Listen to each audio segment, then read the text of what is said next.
Hello everyone. आज का topic है पार्किंसन डिजीज। पार्किंसन डिजीज क्या होता है, उसका साइन एंड सिम्टम क्या होगा, उसके बारे में भी हम बताएंगे और कुछ होम्योपैथिक मेडिसिन का नाम भी बताएंगे। शुरू करने से पहले अगर आपने हमारे चैनल को लाइक एंड सब्सक्राइब नहीं किया है तो प्लीज कर दें ताकि नए नए वीडियो आप तक पहुंचता रहे। अब चलिए शुरू करते हैं।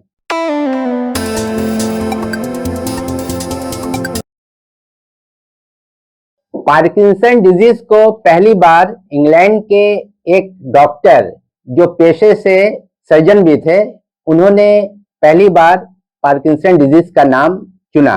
पहले उसका नाम पैरालिसिस एजिटेंस था, जो बाद में अपने नाम के ऊपर रखा गया, जो पार्किंसन डिजीज के नाम से जाना जाता है। हमारा जो ब्रेन होता है वो लाखों करोड़ों न्यूरॉन से बना होता है। न्यूरॉन का काम होता है हमारे पूरे बॉडी को कंट्रोल करना।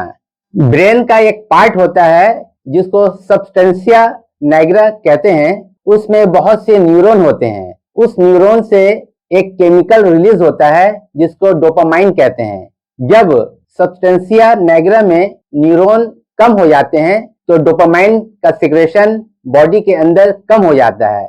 उस कमी की वजह से बॉडी के अंदर बहुत से डिस्टरबेंस शुरू हो जाते हैं, जिसको हम पार्किंसन डिजीज के नाम से जानते हैं। अब चलते हैं पार्किंसन डिजीज में क्या क्या साइन एंड सिम्टम है। पहला जो सिम्टम है वो है ट्रेमर, यानी कपकपी। ट्रेमर भी दो तरह का होता है, एक होता है रेस्टिंग, सेकंड होता है फंक्शनल।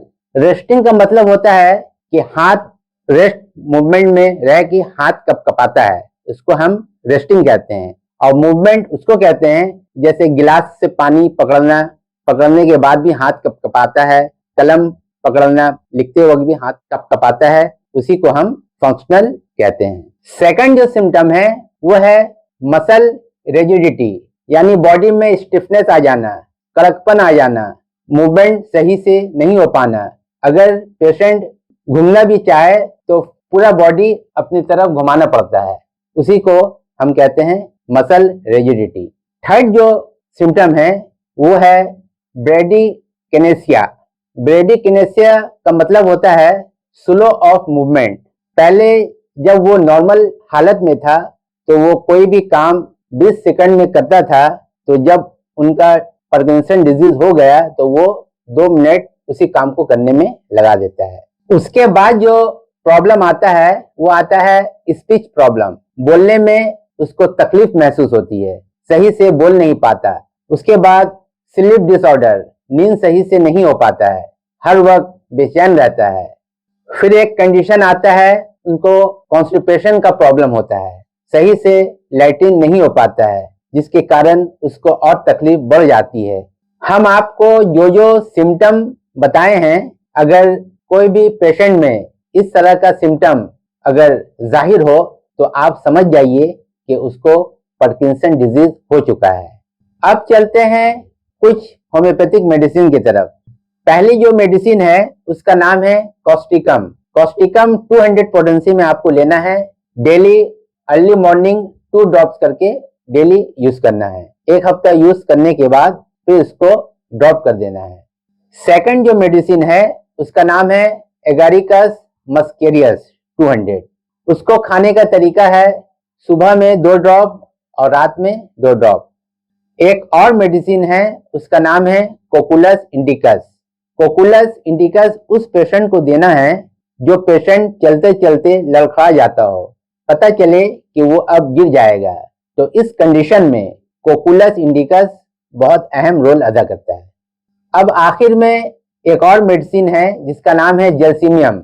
जलसीमियम 200 उस पेशेंट को देना है जिसका पूरा बदन ट्रेमर हो, कांपता हो, तो इस कंडीशन में अगर कोई पेशेंट है तो आप दे सकते हैं।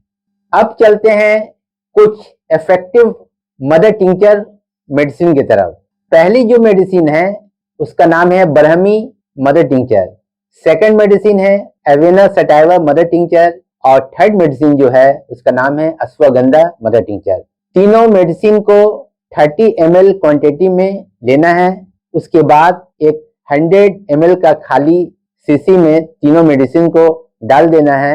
उसको खाने का तरीका है सुबह, दोपहर और रात 15 से 20 ड्रॉप आधा कप पानी के साथ। उसको कंटिन्यू 2 से 3 महीना इस्तेमाल करें।